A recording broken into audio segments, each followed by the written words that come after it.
Bonjour à toutes, bonjour à tous. Lundi 3 février 2025, la librairie Ombre Blanche accueillait un nouveau classique au détail animé par Yves Le Pestipon et consacré à la fable de La Fontaine, le rat qui s'est retiré du monde.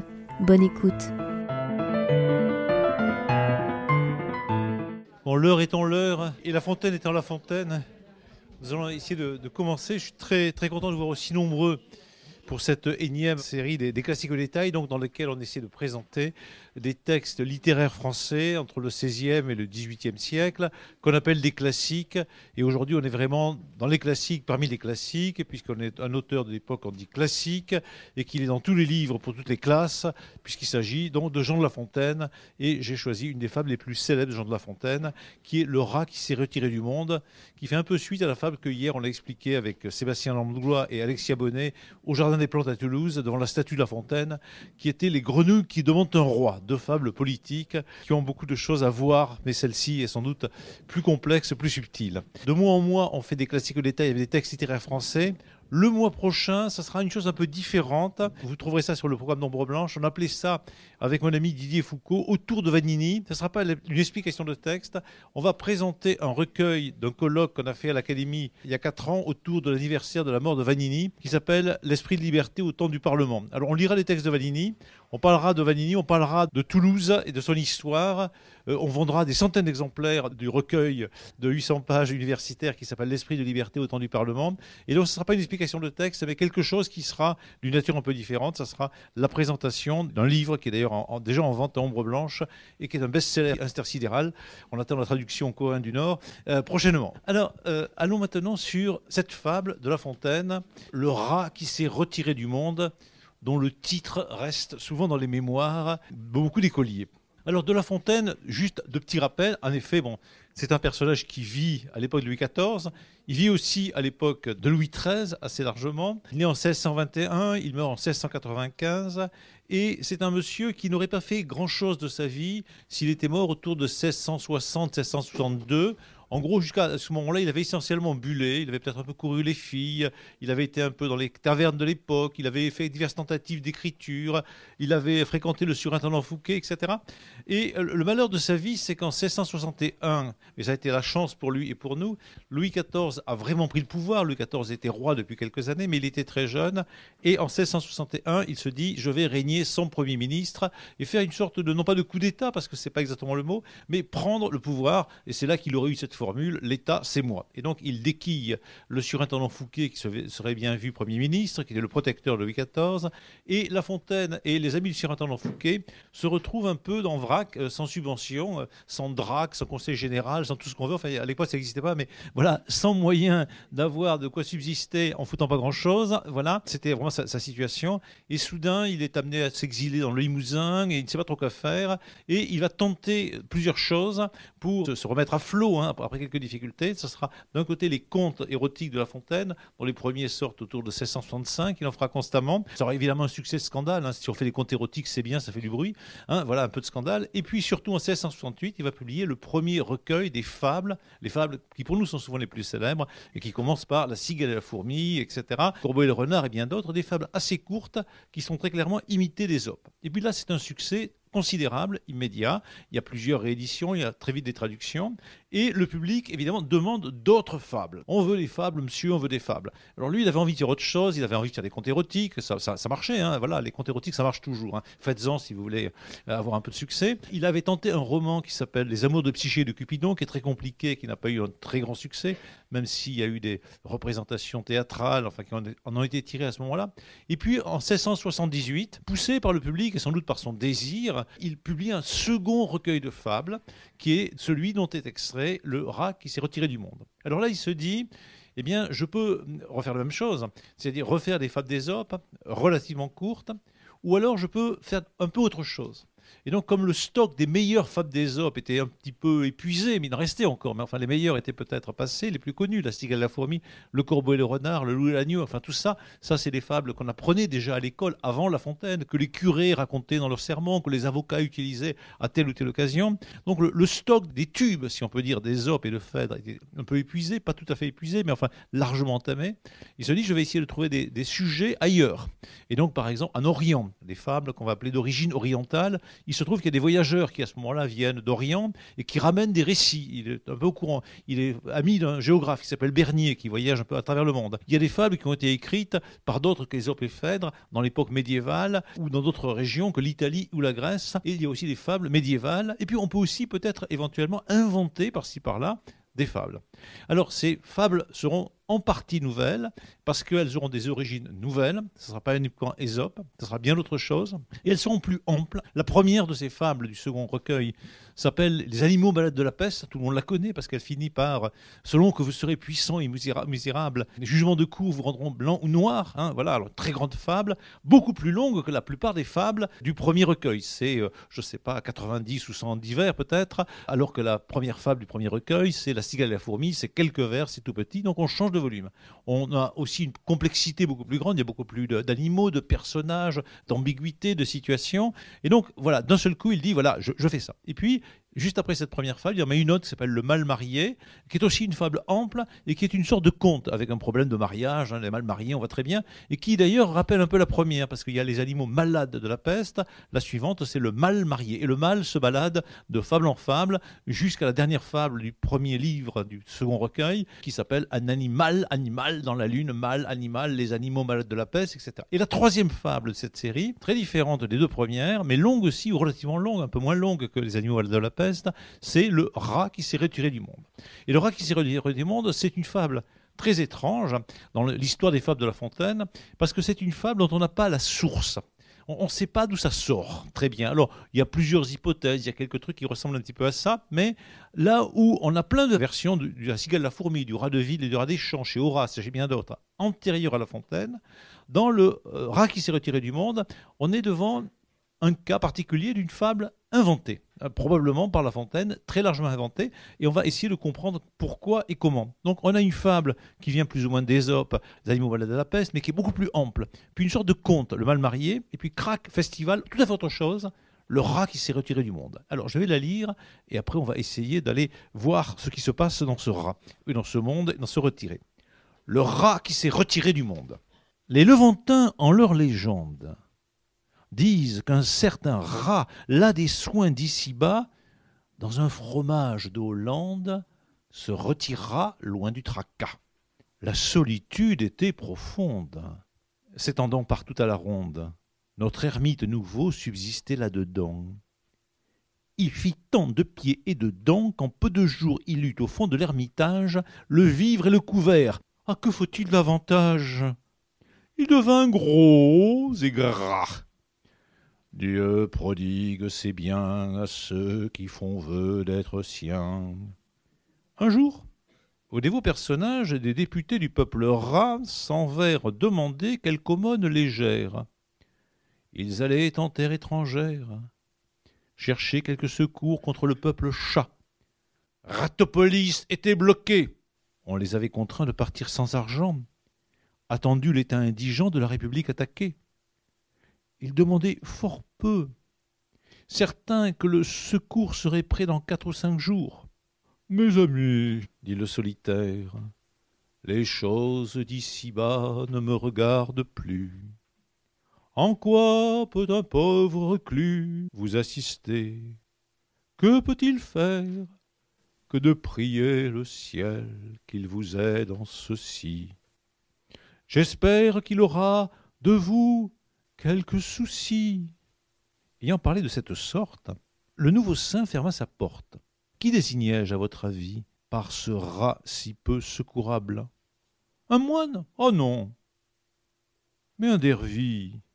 Je suppose qu'un moine est toujours charitable. Ah non, c'est une fable qui marche toujours assez bien, et on voit très bien ce qu'elle dit, ce qu'elle critique, ce qu'elle attaque, et on peut mettre à la place des moines ou des dervis, potentiellement d'autres gens, potentiellement. Et donc voilà cette fable assez longue, avec beaucoup de détails, de circonstances, d'inventivité, on va dire de poésie sonore. On entend simplement à l'oreille que c'est une petite sonate en ra, le ra, ra, ra, ra, ra, ru, ra, ri, ra, ri, ra, etc. Ri, ra, ra, ra, ra, jusqu'à la fin du mot. Et donc, on a cette fable, porte un titre, qui est une invention de La Fontaine, et qui est un très joli titre, le rat qui s'est retiré, retiré du monde. Alors, le monde, au XVIIe siècle, ça a plusieurs sens. Ça peut être le monde, c'est-à-dire la totalité, on va dire une sorte de synonyme de l'univers, le mundum, de ce point de vue-là. Voilà. Ça peut être le monde mondain, dans lequel Célimène, enfin les précieuses, si on veut, les dames, les nobles, les hommes aussi, se retrouvent. Et plus généralement, le monde, c'est l'ensemble des activités humaines qui comportent le monde mondain, mais aussi toutes les activités humaines. Par exemple, être à la librairie Ombre Blanche, nous sommes dans le monde, c'est-à-dire dans des choses qui sont des activités humaines, avec des rencontres, un peu de bruit ou autre. Et ce monde, là, en ce sens-là, du point de vue catholique, d'ailleurs chrétien plus généralement, parce que les protestants à l'époque emploient le même terme, ce monde est un peu dangereux. Ce monde, c'est l'espace du péché, c'est l'espace de l'argent, des corps, des femmes, du pouvoir, etc. Et donc ce monde, c'est l'espace dans lequel le mal et le diable se promènent avec toutes les tentations. Et donc il est pas mal peut-être de s'y aventurer en parfois, parce que c'est là que se trouve notre chemin de vie, véritablement, mais il est plus grand peut-être de s'en retirer pour travailler à son salut. Et le mot retrait ici, comme le mot retraite au XVIIe siècle, n'a pas le sens de la période que je connais quant à moi, c'est-à-dire le véritable travail après avoir travaillé faussement pendant quelques années et donné l'impression qu'on travaillait, c'est-à-dire la retraite, voilà. La retraite à l'époque ne signifie pas cela, donc au XVIIe siècle, il n'y a pas de retraite, il n'y a pas de retraite à 60 ans, à 50 ans, à 70 ans, ou ce qu'on veut. On peut se retirer à 20 ans, à 30 ans, à 35 ans, mais ça veut dire qu'on se retire du monde. Ça veut dire qu'on va du côté, alors éventuellement de monastère, voilà une possibilité, mais aussi de ces terres particulières, en tout cas qu'on se met à l'écart du monde et du bruit, qu'on se met à l'écart et qu'on se tourne vers Dieu. À ce moment-là, on ne touche pas une allocation ni rien du tout. Il est vrai qu'on ne fait pas non plus la CSG sur sa retraite à l'époque, voilà. Mais effectivement, on est consacré à cela. Et donc, c'est un grand moment au XVIIe siècle de cette retraite, c'est-à-dire effectivement tout un tas de gens. Alors, on emploie surtout pour les nobles, enfin les nobles, les bourgeois, etc. Au milieu du chemin de leur vie, en général, des hommes ou des femmes se retirent du monde pour se consacrer à leur salut. Ça peut même être d'ailleurs des gens de religion, qui étaient dans la religion, mais s'occupaient essentiellement de gérer des abbayes, enfin tout ce que vous pouvez faire quand vous êtes religieux au XVIIe siècle, qui n'est pas nécessairement une activité très sainte. Et on se retire du monde, c'est quelque chose comme une conversion. Et donc, se retirer du monde au XVIIe siècle, ça veut dire aller ailleurs que du côté des activités qu'on appelle mondaines. De ce point de vue-là, par exemple, Pascal, à un certain moment de sa vie, se retire en partie du monde. Pour lui, le monde, c'est les mathématiques, c'est la physique, c'est la géométrie, etc. Pour faire autre chose. Et quand, à la fin des années 1650, Père de Fermat, qui était toulousain, lui propose à l'autre grand mathématicien du temps, il y avait 2 ou 3 grands mathématiciens en France à ce moment-là. Bon, il y avait Pascal et Fermat, et Pascal propose à Fermat de se retrouver à mi-chemin entre Toulouse et Clermont-Ferrand, c'est-à-dire du côté de Brive, pour manger un peu de cassoulet, faire une bouffe, etc. Pascal lui répond non, pas du tout. Moi tout ça ne m'intéresse plus. Moi, maintenant, je me consacre à mon salut. Et il ne va pas voir Fermat, et tous les deux meurent 2 ans plus tard, ou 1 an et demi plus tard. L'un gros et gras, Fermat, toulousain, rempli de cassoulet, et l'autre plus maigre, évidemment un peu mystique, Pascal. Et donc, se retirer du monde, c'est une affaire religieuse qui concerne des religieux parfois, mais aussi, disons un peu n'importe qui. Pascal n'était pas un religieux au sens très précis du terme. Et donc, il n'est pas impossible qu'un rat, mais en même temps c'est un peu étrange, qu'un rat se retire du monde. Parce qu'en effet, un rat n'est pas tellement une créature avec une âme qui a vocation d'aller vers Dieu. En plus, un rat n'a pas toujours très bonne réputation. Voilà. Si on traite quelqu'un de rat au XVIIe siècle comme aujourd'hui, et si je ne sais quelle dame de la politique actuelle appelle je ne sais plus qui, Arnaud, je crois, rat, eh bien, en général, ce n'est pas un éloge extraordinaire quand on traite quelqu'un de rat. Et donc, il y a quelque chose qui rassemble, disons, 2 champs de vocabulaire très différents. Le rat, donc les animaux, mais aussi, donc c'est un mot de zoologie si on veut, mais c'est aussi une sorte d'insulte, voilà, un rat. Et puis, se retirer du monde, au contraire, c'est tout à fait notre vocabulaire, c'est sacré, religieux, ça a plein de sens, il est tout à fait bien de se retirer du monde au XVIIe siècle. Voilà cette fable qui, au lieu de mettre en présence 2 animaux, la cigale et la fourmi, le loup et l'agneau, le corbeau et le renard, etc., présente quelque chose qui est tout à fait différent. On sent bien dans les titres que c'est tout de suite différent. Le livre 7 des fables, ou le premier livre du second recueil, Les animaux malades de la peste, ça ne ressemble pas du tout à la cigale à la fourmi. Le mal marié, ça ressemble encore moins à la cigale à la fourmi. Et le rat qui s'est retiré du monde, certes il y a un animal, mais ce n'est pas le rat et je ne sais pas qui. Voilà, c'est le rat qui s'est retiré du monde. Donc on a une histoire qui se présente et qui pointe vers le sacré, le religieux, vers quelque chose qui est vraiment très important au XVIIe siècle. C'est une vraie question, se retirer du monde ou pas. Pour un tas de gens, y compris pour les ministres ou autres, il y a cette question, est-ce que tu ne veux pas te retirer du monde? Vous savez, c'est le centre de la pièce de Molière. Le misanthrope, à la fin du misanthrope, Alceste se retire du monde, parce que le monde est impossible. Donc on va se retirer, loin du monde et du bruit, pour aller comme La Fontaine, ou dans un lieu d'honneur, ou de lettre de mon honneur, on est la liberté pour parler comme Alceste à la fin de cela.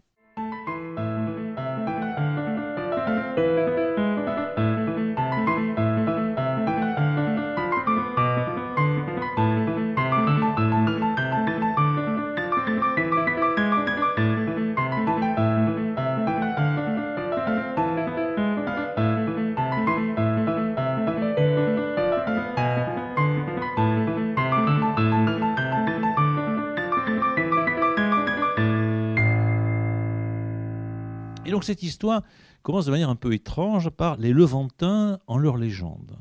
Alors les Levantins, c'est le Moyen-Orient, enfin c'est maintenant on dirait peut-être le Liban, c'est l'espace de la Turquie par là. Bon, La Fontaine n'est jamais allé par là, il n'est jamais beaucoup voyagé. Ses seuls voyages, c'est d'aller de Château-Thierry à Paris, mais de faire un voyage jusqu'à Limoges, aller-retour simplement, voilà. Et donc il n'est jamais sorti de ce qu'on appelle la France, il n'a jamais vu la mer. Et pour lui, le Levant, c'est simplement des choses dont il a entendu parler par des gens qui y sont allés, parce qu'il fréquente à ce moment-là le salon de Madame de la Sablière, où il y a des géographes, et en particulier Bernier, qui sont allés vraiment au Levant et qui racontent des histoires. Et donc il y a des livres qui arrivent, qui racontent un peu ça. Et donc c'est un espace un peu mystérieux qu'on aime beaucoup au XVIIe siècle, parce que ça fait un peu rêver. Vous connaissez le Bourg Gentilhomme, dans lequel il y a le grand Mamamouchi qui vient de par là-bas. Voilà, ça fait un peu rêver. Et puis Louis XIV, pour embêter les autres puissances européennes, s'associe de temps en temps avec les Levantins. C'est scandaleux, parce qu'un catholique qui s'associe avec des Turcs musulmans, c'est pas terrible, voilà. Du point de vue des catholiques, évidemment. Mais enfin, bon, Louis XIV, c'est comme ça. Louis XIV, c'est un pragmatique, il s'en fiche, il va acheter le Groenland lui aussi. On va le voir tout de suite. Et donc, il s'allie avec n'importe qui. Et donc, les Levantins, c'est quelque chose qu'on connaît sans le connaître, en le connaissant. Et donc, c'est un espace de rêve, plus ou moins. Et si j'écoute les Levantins en leur légende, j'ai un vers qui résonne à l'intérieur de lui-même. Les Levantins en leur légende. Et donc j'ai une première série d'harmoniques en. Mais qu'est-ce que c'est que la légende des Levantins? On ne sait pas. On ne sait pas. Bon. Legendum en latin, c'est ce qui doit être lu. Et donc la légende, alors maintenant on va dire contes et légendes, on emploie ce mot de manière un peu confuse, pas très claire, entre mythes, légendes, contes, narration et autres. Bon, ce qui est imaginaire, on va dire, peu importe, ce qui est populaire et autres. Là, c'est donc l'ensemble des textes que les orientaux auraient, qui seraient accumulés. Alors qu'est-ce que c'est? C'est déjà peut-être un peu les mille et une nuits avant que les mille et une nuits arrivent. Enfin, des choses de ce genre, on ne sait pas très bien. En fait, La Fontaine indique là une sorte de source qui a deux vertus. La première, c'est de dire, cette histoire, je ne la prends pas dans la tradition grecque et romaine, ésopique. Et jusqu'à la fin, il va suivre ce petit fil, le dervi, qui est vers le dernier vers. On sort de l'espace, disons, français, latin, grec, etc. Et d'un seul coup, clac, on ouvre considérablement l'espace des fables. Et il illustre une de ces formules qui est de dire, qu'est-ce que c'est que les fables? Une ample comédie à 100 actes divers, et dont la scène est l'univers. Donc on est parti sur l'univers, le Moyen-Orient, qui à l'époque n'est pas le Moyen-Orient d'aujourd'hui, avec les Juifs, les Palestiniens, les Libanais, tout le monde qui s'entretue. À l'époque, c'est plutôt une zone musulmane, finalement très riche, assez sympathique, largement aussi développée que nous, et peut-être menaçante, mais c'est pas le Moyen-Orient d'aujourd'hui. Voilà, on ne le regarde pas avec une sorte de pitié, plutôt avec crainte, et puis en même temps avec crèverie. Et donc il y a cet espace qui est là-bas.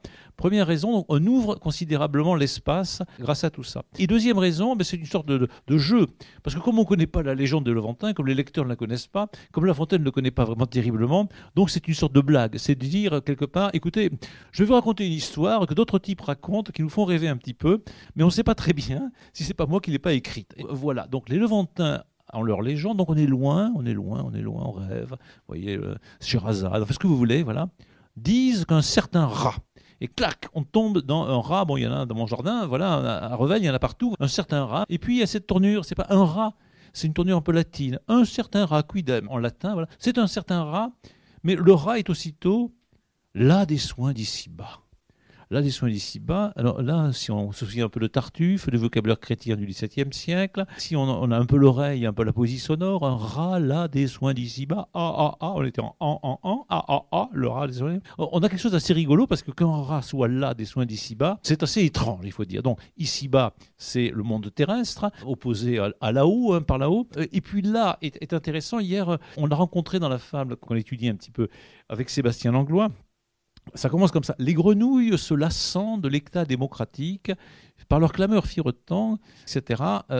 Les grenouilles se lassant, c'est assez bizarre que des grenouilles se lassent. Parce que se lasser, c'est un mot un peu noble. C'est les dames dans les salons qui peuvent se lasser. Écoutez, je me lasse de voir ce monsieur qui vient m'embêter tous les jours. Écoutez, je me lasse de voir toujours ces petits poèmes de Trissotin, etc. Donc, la grenouille ne se lasse pas. Mais un rat non plus. Alors lui, il est là, écoutez, ici-bas. Et donc, il y a le rat. Donc, on est dans le monde des rats, vous voyez, dans mon jardin, voilà. C'est pas terrible avec les rats que dénoncent les politiques. Là, c'est un autre vocabulaire. Et ici-bas, c'est un autre vocabulaire. Et donc, en deux vers, on a la légende, avec tout ce qui rêve. L'Orient. On a le rat. On a là, c'est un autre vocabulaire, et ici-bas, la religion. Alors ça, c'est un grand poète qui commence. Un grand poète, c'est pas quelqu'un, comme le savent bien Francis Ponge et quelques autres, qui simplement se contentent de dire que les femmes ont des beaux yeux, que la mort est triste, et que la mélancolie est profonde. C'est quelqu'un qui sait travailler sur le langage, qui est à l'écoute de la langue française quand il est français, de la langue anglaise quand il est anglais, du latin quand il est latin, etc. Et qui fait quelque chose avec cette langue, ou parfois avec plusieurs langues.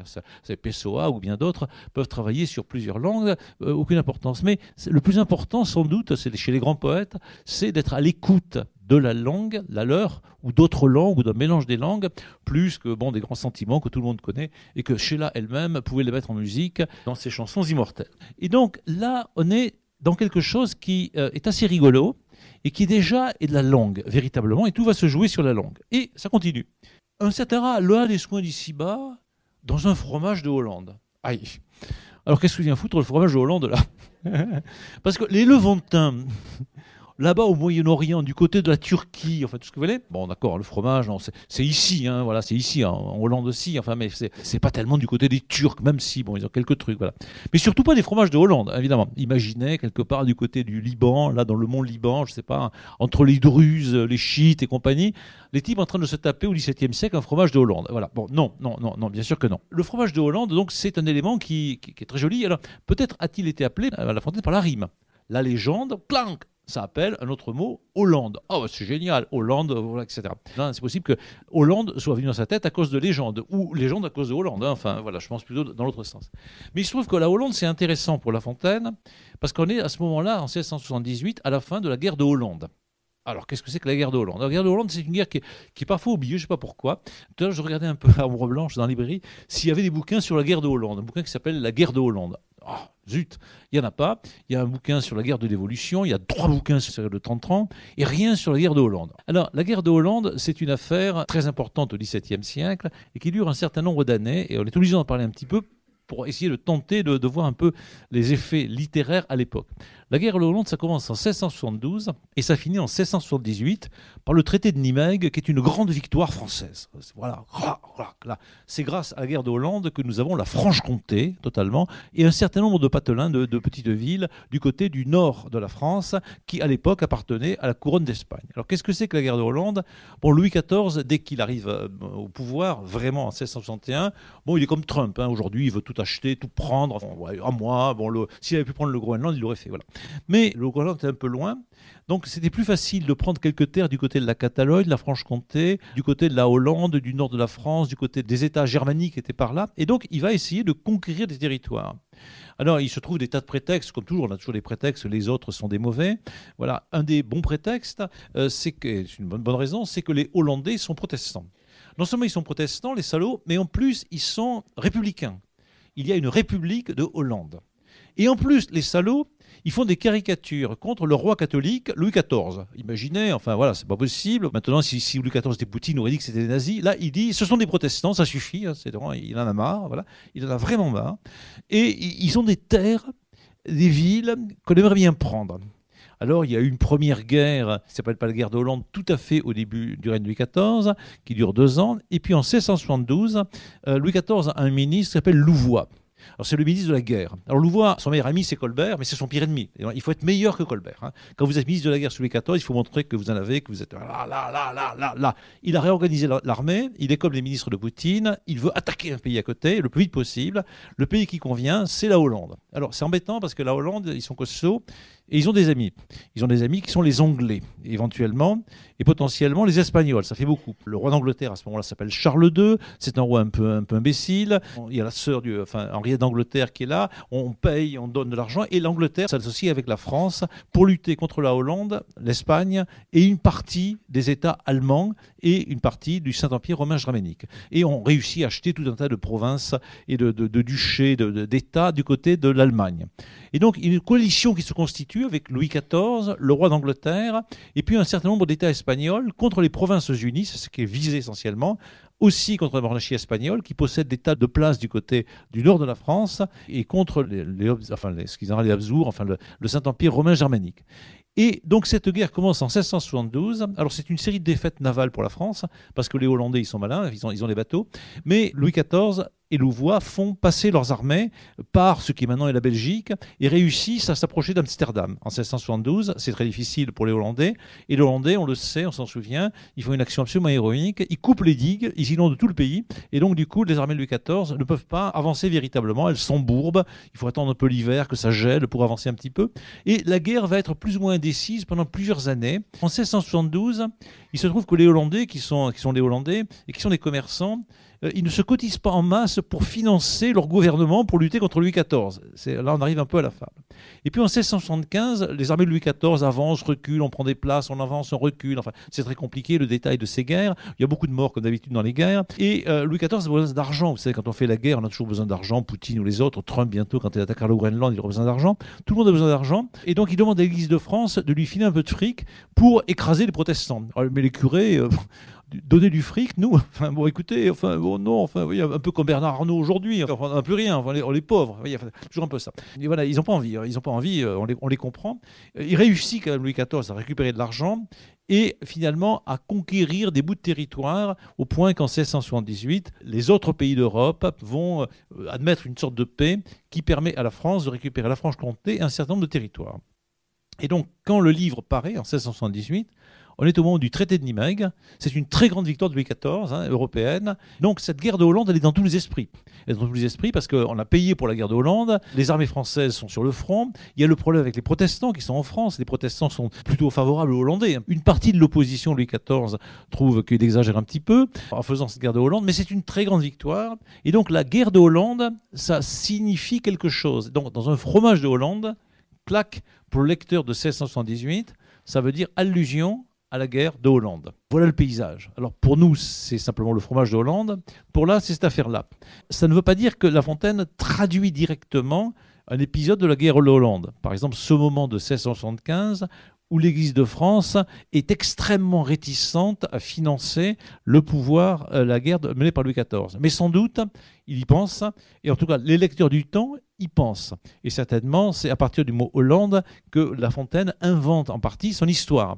Parce que son histoire de charité, c'est pas simplement l'histoire du manque de charité de M. Dupont, de M. Durand, c'est une affaire politique qui résonne dans le paysage. Alors, vous voyez, l'idée de La Fontaine, c'est je sors d'Ésope et de Phèdre, je fais une fable plus ample, drôle aussi, mais qui résonne directement avec la situation politique du temps, sans que ce soit exactement une traduction de la situation politique, exactement. Mais on y pense, c'est amusant, voilà. C'est le clin d'œil, comme on a des clins d'œil de ce genre dans le Canard enchaîné, Charlie Hebdo, etc. Aujourd'hui, il y a parfois des choses qui sont absolument directes, et parfois c'est juste des allusions, on s'amuse sur les noms des personnages, sur les situations, on fait des jeux divers et variés. Là, on est dans des jeux divers et variés, qui fait que le lecteur se dit, je ne suis pas en Grèce, je ne suis pas à Rome, je ne suis pas avec Ésope et Phèdre, je suis dans quelque chose qui concerne un petit peu l'époque dans laquelle on est né.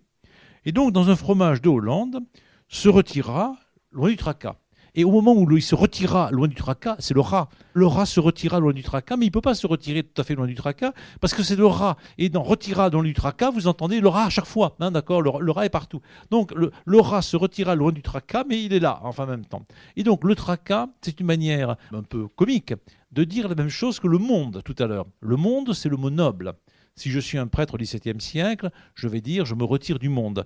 Si je suis plutôt un comique, un Coluche de l'époque, il y en avait, je vais parler du tracas. Et c'est pas grand-chose, un tracas, ça reste toujours. Mais ici, ça va très très bien, parce que dans tracas, vous avez le ra, et se retira, vous avez le ra. Et donc c'est la petite suite en sonore, en ra, qui apparaît. Et donc on a quelque chose qui est très joli. On a donc le a, le and à la rime, et puis le ra qui se entend.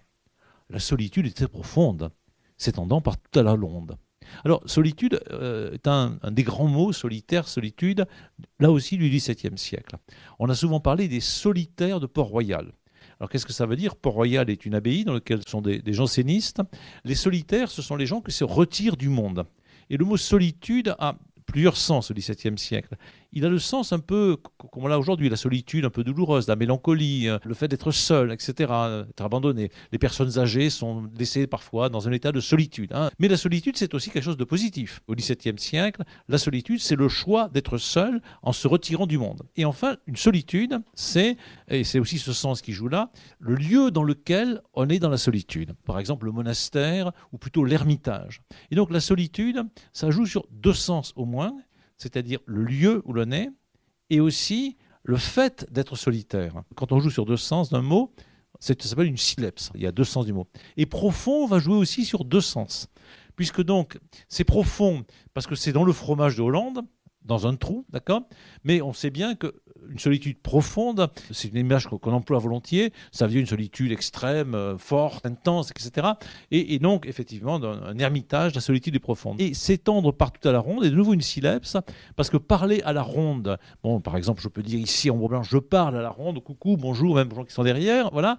Mais à la ronde, dans un fromage de Hollande, évidemment que le fromage de Hollande est rond, c'est effectivement une remotivation étymologique de l'expression à la ronde, qui est une expression, disons, commune pour dire ici ou là, mais ici, ça marche très bien, voilà. Et donc, on a deux syllèpses et un réemploi, reformulation étymologique de à la ronde, dans un cas véritablement concret. Alors, c'est admirablement réussi du point de vue poétique. Alors, encore une fois, la poésie n'est pas nécessairement les bons sentiments, l'amour, je pleure, les sanglots longs des violons de l'automne, en fait, ce que dans ce genre. C'est savoir écrire admirablement, très brièvement, des quantités de choses dans une expression qui est en plus belle, sonore, délicieuse et amusante. Voilà, là, de la poésie non romantique, véritablement. On n'a pas besoin toujours d'être Victor Hugo pour être un poète.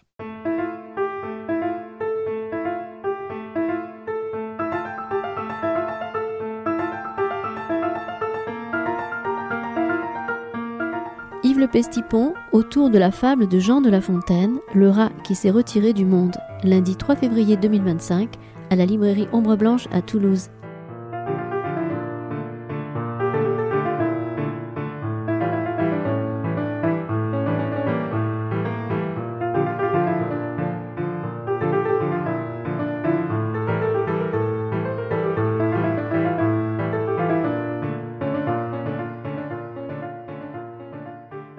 Notre ermite nouveau subsistait là-dedans. Alors, ermite nouveau, on emploie souvent maintenant un peu indifféremment nouvel ermite et ermite nouveau. Ermite nouveau au XVIIe siècle, quand le nouveau est postposé, ça veut dire un ermite d'un nouveau genre, une nouvelle sorte d'ermite. Et donc, c'est de l'ironie dedans. Parce qu'un ermite, on sait ce que c'est, mais un ermite d'un nouveau genre, un rat à bonbons. Donc, ce n'est pas simplement un récent ermite, c'est un ermite d'un nouveau genre, d'un nouveau type. Donc voilà ce type d'ermite. Notre ermite nouveau, donc datif d'intérêt, on appelle ça notre, c'est lui véritablement, subsister là-dedans. Donc subsister va très bien puisqu'il est dessous, sous, d'accord, il se tient, voilà, il insiste, il existe sous dedans, dans ce fromage de Hollande. Il fit tant de piété dedans qu'en peu de jours, il eut au fond de l'ermitage, etc. Il fit tant de piété dedans, on voit le rat, mais on sent que le rat est humanisé, parce qu'on a du mal à penser que le rat a des pieds. Bon, des pattes, d'accord, mais des pieds, enfin c'est pour nous, c'est pour les êtres supérieurs que nous sommes, les pieds, voilà. Et donc l'expression est remotivée, réinventée, et ça rime avec dents, dedans, il fit tant de piété dedans, enfin voilà. Et donc ça résonne, et on rit un petit peu, parce qu'on voit ce rat creuser tranquillement. Qu'en peu de jours, il eut au fond de l'ermitage, le vivre et le couvert, j'ai. Que faut-il davantage ?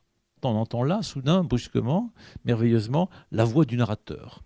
Le récit s'arrête, on était dans le récit, au passé simple, etc., ou à l'imparfait. Que faut-il davantage ? Et oui, c'est le curé qui parle, ou c'est le narrateur. C'est moi, si je voulais vous convaincre d'accepter la baisse des crédits que je vais imposer, je sais pas, à la culture, ou à qui vous voulez, ou à l'abri Ombre-Blanche. Que faut-il davantage? Je m'appelle François Bayrou, Jean-Luc Moudin. Que faut-il davantage? Si j'étais Jean-Luc Moudin, je dirais ça à tout le monde. Que faut-il davantage, monsieur Michel Brun, qui n'est pas là aujourd'hui? Que faut-il davantage? Contentez-vous de pas grand-chose. Donc, on voit très bien ce qu'on peut faire si on est un curé, si on est un politique, si on est quelqu'un qui tient plus ou moins les cordons de la bourse, et si on est une sorte de théologien un peu douteux. Que faut-il davantage? C'est très bien. Il devint gros et gras. Tracas, gros et gras. Alors là, on a un rapprochement entre deux mots, gros est presque le même mot que gras. On voit très bien, les deux mots se ressemblent, mais gras a l'avantage, outre celui de ressembler à gros, de faire entendre une fois de plus rat. Le rat devint gras. Et comment faire autrement que devenir gras en mangeant du fromage de Hollande? Dieu prodigue ses biens à ceux qui sont vœux d'être siens. Alors M. Tartuffe peut dire ce genre de choses. Dieu prodigue ses biens à ceux qui font vœu d'être siens. Mais oui, c'est la doctrine de l'Église catholique à ce moment-là pour justifier la richesse des monastères, enfin depuis la fin du Moyen-Âge. Donc les monastères, les moines de Camembert, tout ce que vous voulez, voilà, sont assez riches, d'accord? Et donc, oui, écoutez, Dieu prodigue ses biens à ceux qui font vœu d'être siens. Qu'est-ce que vous avez objecté à ça? Enfin voilà, le monastère est plein d'argent, voilà, Dieu prodigue ses biens à ceux qui font vœu d'être siens. Nos vaches sont grasses et les paysans crèvent, etc. Nous avons fait vœu, etc. Donc là, on a une citation du discours catholique, en l'occurrence. Alors, ce n'est pas de la grande théologie, c'est le système de défense du système monastique. Alors, La Fontaine passe une bonne partie des contes qu'on appelle érotiques, et il n'est pas le seul au XVIIe siècle, à une grande critique des ordres monastiques. Vous savez, cette grande critique des ordres monastiques va déboucher au XVIIIe siècle par un combat très général contre les moines, chez Voltaire et autres, et finalement, pendant un moment, au moment de la Révolution française, la suppression des ordres monastiques. Parce qu'en effet, les ordres monastiques étaient vraiment le fer de lance moral, intellectuel, économique aussi, de l'Occident, disons au Moyen-Âge, au XIe, XIIe siècle, il suffit d'aller à Cluny pour comprendre ça. Les moines n'étaient pas le moins du monde finalement ridicules ou contestés fortement dans la société. Ils étaient au contraire ce qui faisait briller les lumières de l'Occident à bien des égards. On le voit partout par les architectures, y compris à Toulouse, aux Jacobins ou à Saint-Cernin. Au XVIIe siècle, la France commence à se constituer sur d'autres valeurs, des valeurs du travail, on va dire, des valeurs de la bourgeoisie. Ce qui compte, c'est de produire. Éventuellement, ce qui compte, c'est de faire la guerre. Et donc, les moines ne produisent pas, ils ne font pas la guerre, et donc, ça devient de plus en plus difficile à justifier cette activité. Alors, certes, les ordres monastiques au XVIIe siècle ont un très grand rôle pour ce qui est de l'activité intellectuelle, les congrégations de Saint-Maur et autres. Mais il y a une critique qui monte sans arrêt pour expliquer que c'est un peu contre nature que des gens s'éloignent du monde du travail, c'est vraiment une idée tout à fait centrale, et que ça développe une série de perversions que vont raconter ensuite au XVIIIe siècle Voltaire, Diderot et bien d'autres qui vont amener cette critique. Alors là, il y a chez La Fontaine une ligne très constante chez lui de la critique des ordres monastiques. Alors il ne faut pas surtout en faire de La Fontaine un anti-chrétien, un anti-catholique, etc.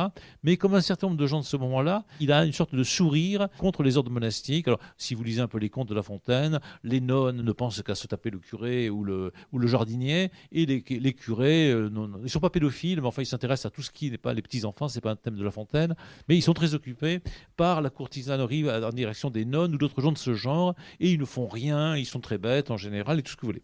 Donc le monde monastique est régulièrement critiqué, et c'est ça qui est attaqué évidemment dans cette fable-là, très largement. Dieu prodigue ses biens à ceux qui sont vœux d'être siens, donc ironie, c'est-à-dire quelque chose qui a double sens, qui en soi est un morceau de discours, mais qui à l'intérieur de cette fable est séparé du discours habituel qu'emploient, disons, les ordres monastiques, pour nous faire rire évidemment de ce dont il est question. Un jour, reprise du récit, au dévot personnage, et dévot ne va pas bien avec personnage, parce qu'un personnage c'est un mot du vocabulaire du théâtre, persona ça veut dire le masque, et un personnage depuis longtemps, si je vous dis que vous êtes un personnage, ça a un côté un petit peu critique bien entendu, et dévot ne va pas avec personnage, parce que quand on est un dévot, on n'est pas un personnage, on est sincèrement un dévot, et donc un personnage au contraire joue un rôle, et donc dévot personnage dit en même temps qu'il est masqué, persona bien sûr, et qu'il est dévot, ce qui va pas bien ensemble, d'accord. Donc il ne peut pas être tout à fait comme ça. Mais lui, il est un dévot personnel.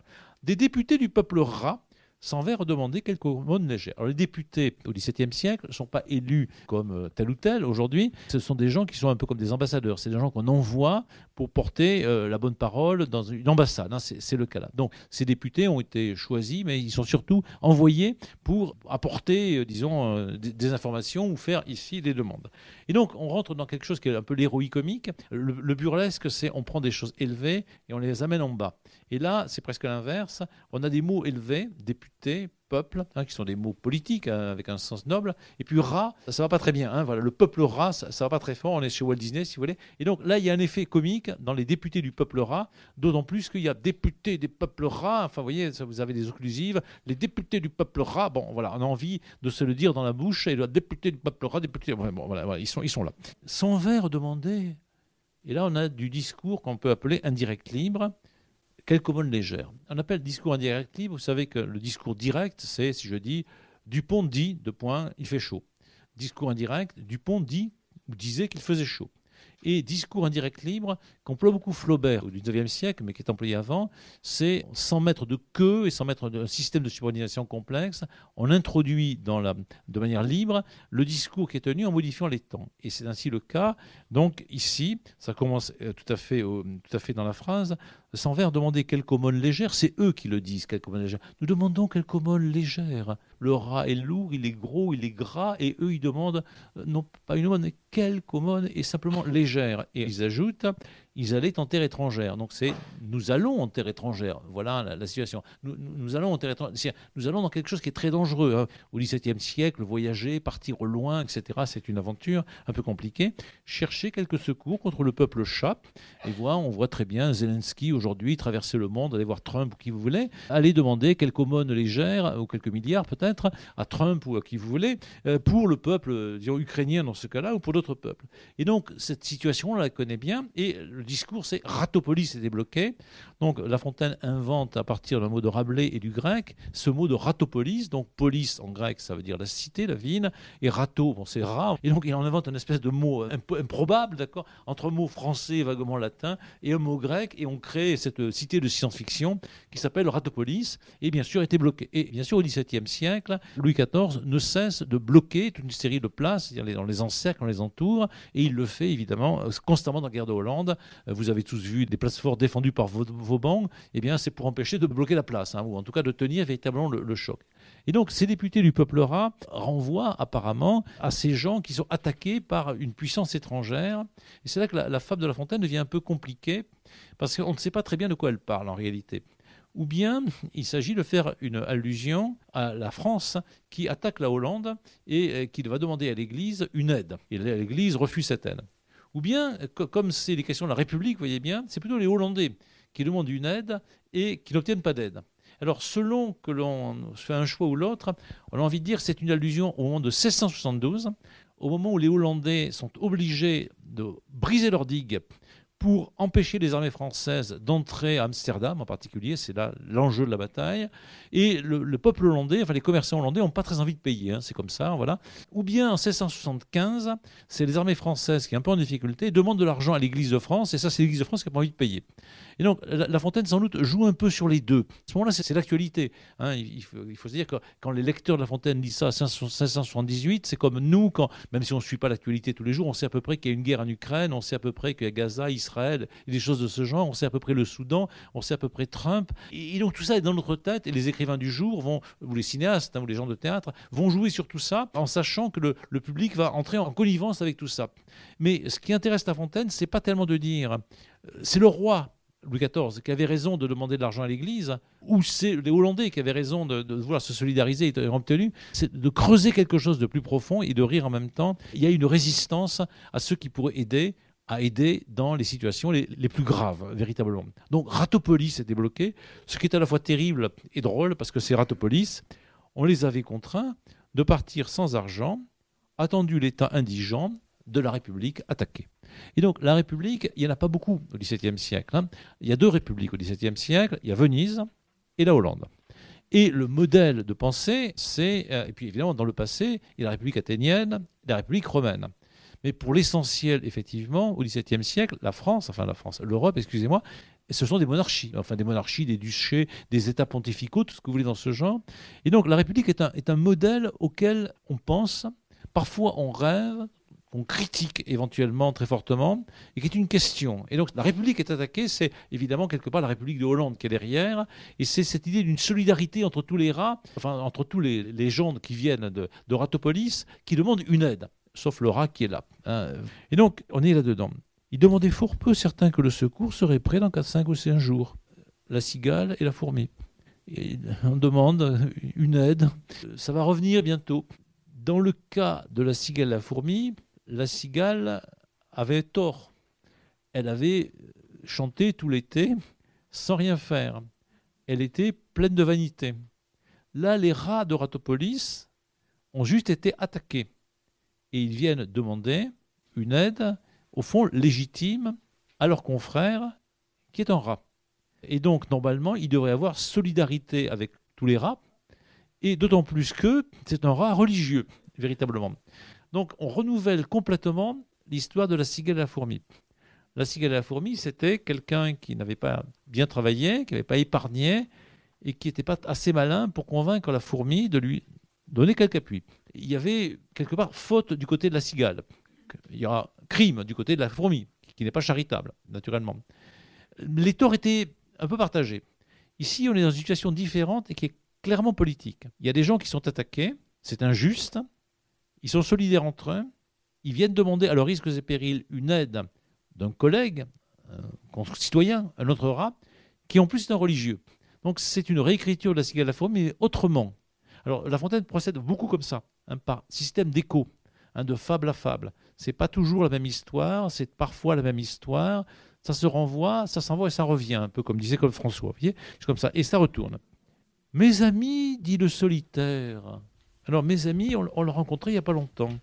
Si vous connaissez les animaux malades de la peste, alors la situation est la suivante. Un mâle qui répand la terreur, mâle que le ciel en sa fureur inventa pour punir les crimes de la terre, la peste, puisqu'il faut appeler les choses par leur nom, faisait aux animaux la guerre.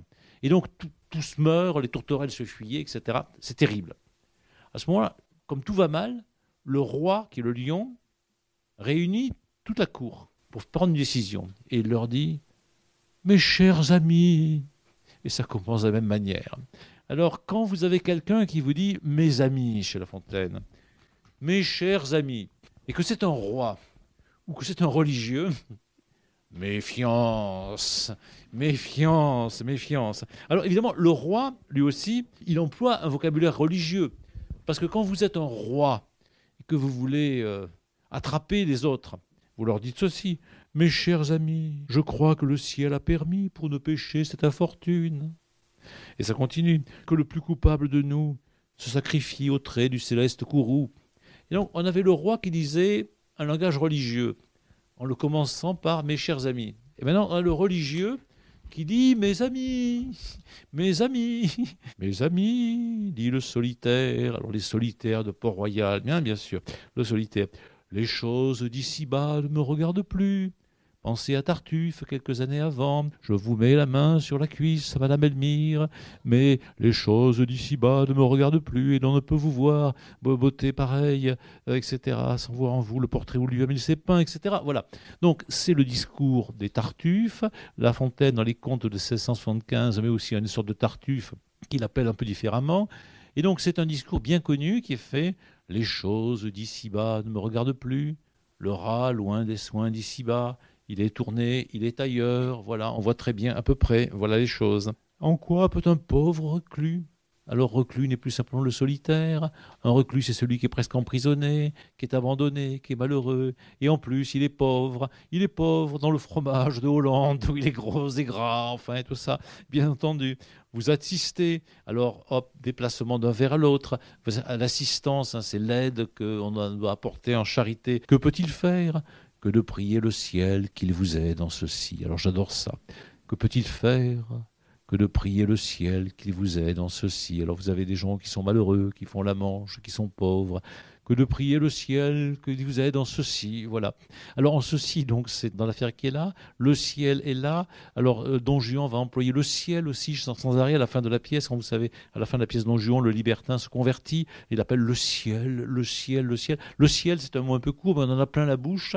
Le ciel, Sganarelle, le ciel, il se moque du ciel, et puis il emploie le ciel régulièrement. Donc le ciel, c'est cet espace, cette métaphore qui permet de boucher la bouche à tout le monde, et c'est ce que fait le rat. J'espère qu'il aura de vous quelques soucis. Le ciel aura de vous quelques soucis. Il va vous aider peut-être, il espère. L'espérance est une des vertus cardinales pour le chrétien. Il a cette espérance, ayant parlé de cette sorte, le nouveau saint, c'est-à-dire ce saint nouveau, mais qui n'est pas, d'une nouvelle sorte, c'est juste un saint nouveau. Voilà, il vient de sortir celui-là. Le nouveau saint ferme à sa porte, et voilà donc qui est fini. Et donc, par quelque chose d'absolument concret, le geste de la porte qui se ferme, la sorte qui est là, le jeu sur qu'il sorte, porte, la rime qui est dedans, on a effectivement la fin de la charité. Voilà la chose terrible. C'est terminé, la fable est finie. Arrive la morale. Alors, une morale, ça pourrait être soyons charitables. Aidons-nous les uns les autres, non pas comme l'abbé Pierre maintenant, mais enfin voilà, on ne veut pas le citer, mais c'est quelque chose d'un peu comme ça. Aidons-nous les uns les autres. On pourrait avoir un discours moral, vive la charité. La charité est une vertu cardinale du chrétien, etc. La Fontaine le dit en plusieurs endroits. À qui donner le prix? Au cœur si l'on m'en croit. C'est le cœur qui fait tout. C'est des phrases de La Fontaine. Et souvent, les animaux manquent de charité. C'est le cœur de la cigale, la fourmi. La cigale aurait pu tomber sur une fourmi charitable. Si la fourmi eût été charitable, eh bien le sort de la cigale eût été différent.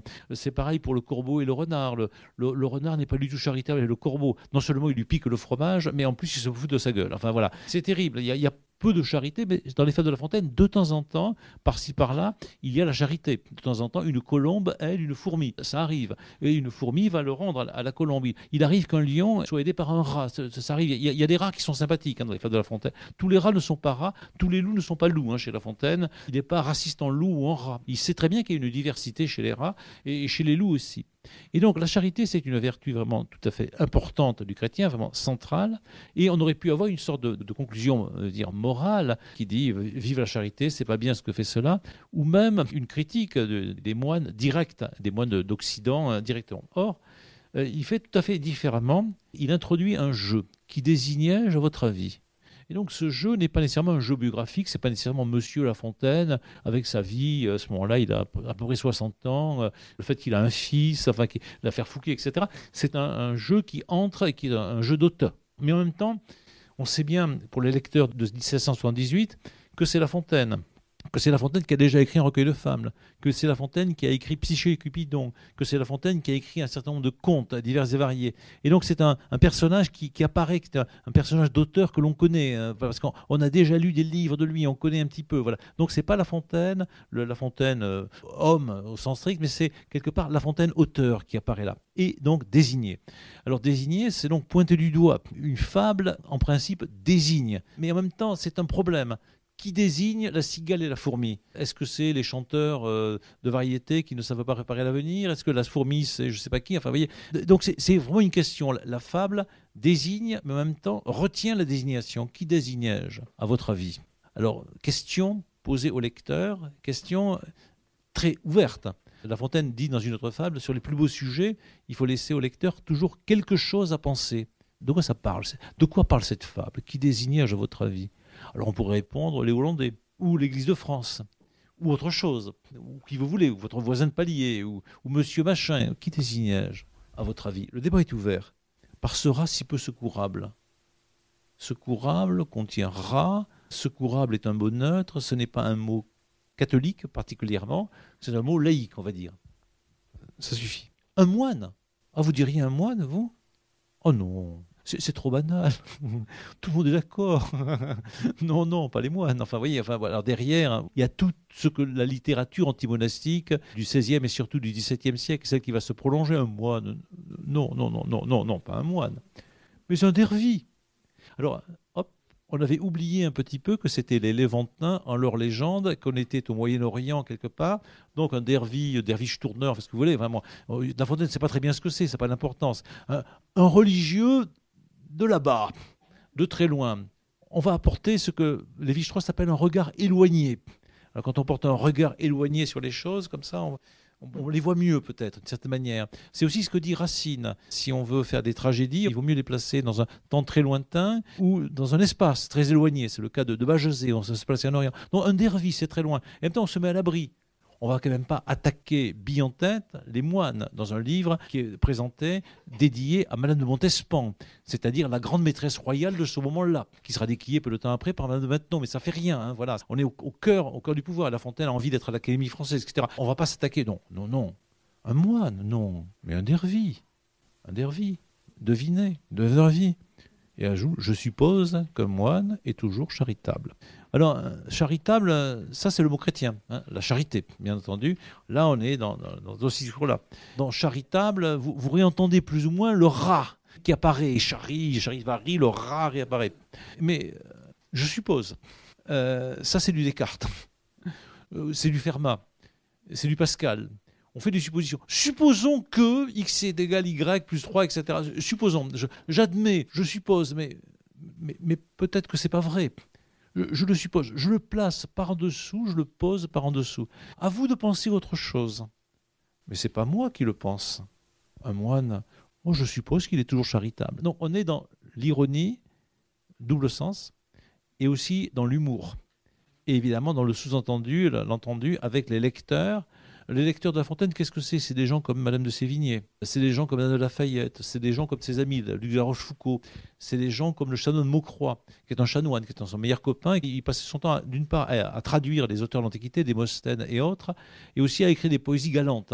Voilà. Mais ça, c'est le XVIIe, le XVIIIe siècle. Si un jour vous venez à l'Académie, je vous montrerai des livres de curés, l'abbé Magie, par exemple, à Toulouse, qui était très bien, qui vivait au XVIIIe siècle. Alors, il fait des livres de théologie, puis il fait des romans, puis il fait des poèmes coquins aussi. Voilà. Et donc, on est dans ce monde-là qui est amusant et qui n'est pas le monde du tout romantique du XIXe siècle, le monde un peu terrible, du rouge et le noir, où l'Église est un peu terrible, un peu coincée, etc.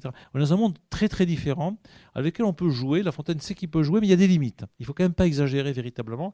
Et donc je suppose qu'un moine est toujours charitable.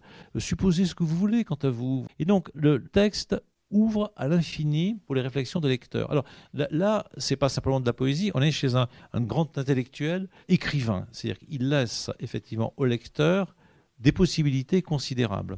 Au lieu de nous imposer une morale, il y a des films qu'on voit actuellement, j'en ai vu un hier, dont la morale est évidente, voilà, il faut détester par exemple l'extrême droite. Bon d'accord, on est d'accord, mais pendant 1 heure, on nous l'explique, pendant 2 heures, et à la fin, on a compris qu'il fallait détester l'extrême droite. Alors ça, c'est très bien, je suis d'accord avec ce message, mais peu importe, c'est pas ce que fait La Fontaine. Évidemment, c'est quelque chose qui politiquement peut être utile, judicieux, intelligent, enfin tout ce qu'on veut, voilà, mais ce que fait La Fontaine, c'est pas du tout ça. Il nous ouvre l'esprit. Alors, il y a une formulation qu'aime bien Philippe Solers dans le conte de La Fontaine, « J'ouvre l'esprit et rends le sexe habile ». Le sexe, c'est à la fois le sexe et puis les femmes, c'est-à-dire habile. Et donc, en effet, il s'agit d'inviter les gens à penser, à réfléchir, en disant quelque chose et en le retirant un petit peu. Et donc, on voit bien que c'est un texte évidemment politique, qui à l'époque fait allusion à la guerre de Hollande, aux conquêtes de Louis XIV, qui sans doute est un peu critique à la guerre de Louis XIV, parce que c'est lui qui, Ratopolis, bloque, qui attaque la République. Les braves rats, c'est pas terrible. Mais les rats sont devenus des catholiques. C'est assez curieux. Tout est inversé, parce que chez les protestants, il n'y a pas, ou quasiment pas, de moines qui se retirent dans un fromage de Hollande, des choses comme ça. C'est très différent. Donc, les protestants sont devenus catholiques. Le roi, on ne sait plus très bien où il est. On voit bien que ça tourne un petit peu comme une espèce de boule dans tous les sens, que ça évoque les protestants de Hollande, que ça évoque Louis XIV, que ça évoque ce qu'on veut, l'Église de France, et que le lecteur de ce moment-là est comme excité parce qu'il y a toute l'actualité du temps, mais aussi l'actualité un peu de tous les temps. Parce que de tous les temps, il y a des gens qui ont refusé d'aider la République attaquée. C'était le cas à Athènes, c'était le cas à Rome, ça a été le cas dans les républiques italiennes ou les monarchies italiennes au XVIIe siècle. Les sénateurs de Venise ont souvent gardé leur argent ou investi mal leur argent et autres. Et ça continue constamment. Allez demander de l'argent à Bernard Arnault, puisqu'on parlait de lui tout à l'heure, qu'il a été traité de rat par je ne sais plus qui, ou un autre pour aider je ne sais quoi. Très bien, ils vont peut-être être un petit peu réticents. Et donc, c'est une sorte d'universel, mais qui clignote pilote vers une situation concrète du XVIIe siècle, mais de telle manière, et là La Fontaine est supérieure à l'auteur qu'on voyait le mois dernier, Talleyrand-des-Réaux. Si Talleyrand-des-Réaux, on est obligé d'avoir des notes de bas de page partout, parce qu'on a du mal à comprendre. Chez La Fontaine, il métamorphose le réel de son temps, c'est-à-dire ici la guerre de Hollande, ces batailles qui sont là, grâce à la fiction, grâce à la fable, mais aussi grâce à l'art littéraire, en quelque chose qui devient une sorte d'universel. C'est donc une sorte d'universel concret. Et ça, c'est extraordinaire, c'est parfaitement concret, et c'est parfaitement universel, c'est parfaitement singulier, une affaire particulière. Et on voit bien, on comprend bien que La Fontaine a eu envie, dans cette affaire, d'inventer une fable. De se dire, il ne suffit pas de passer son temps à traduire et à mettre en vers les fables d'Ésope et de Phèdre. De temps en temps, l'actualité, le monde dans lequel on est tellement prégnant, tellement appelant, pour nous comme pour lui, enfin pour lui en particulier. La guerre de Hollande, c'était une grande affaire, qu'il y a peut-être des choses à faire que les Grecs ou les Romains n'ont pas vues. Et en même temps, eh bien, on peut se dire que c'est pareil en Orient, chez les Levantins ou ailleurs, et qu'on peut faire clignoter un peu l'univers à partir de cette chose. Donc c'est Cent actes d'hiver, l'univers et la totalité. Et donc c'est la très grande poésie, parce que c'est du langage, parce que c'est drôle, parce que c'est beau, et parce que ça donne absolument quelque chose à penser véritablement à l'infini.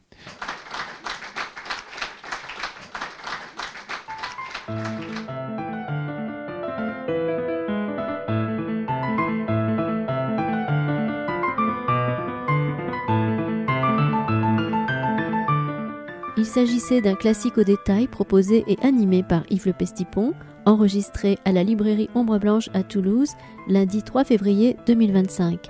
Cette rencontre était consacrée à la fable de La Fontaine, le rat qui s'est retiré du monde.